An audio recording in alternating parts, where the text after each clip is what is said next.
कुशीनगर के police superintendent Vinod Kumar Mishra ने कुशीनगर के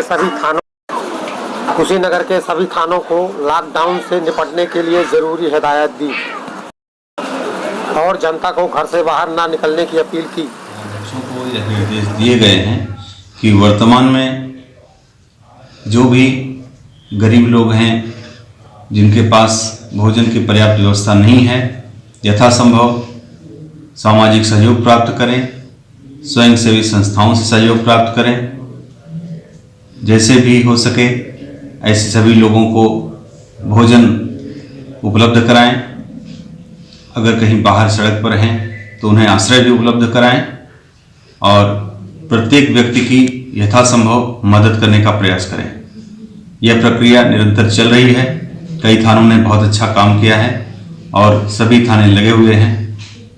इस बीच आम जनता से मेरी अपील है कि कृपया अपने आप को सामाजिक दूरी के साथ जो निर्धारित है कम से कम 6 फीट या 1 मीटर की दूरी पर रह करके अपने आप को सुरक्षित करें। पुलिस आपकी मदद के लिए सदैव तत्पर है। धन्यवाद।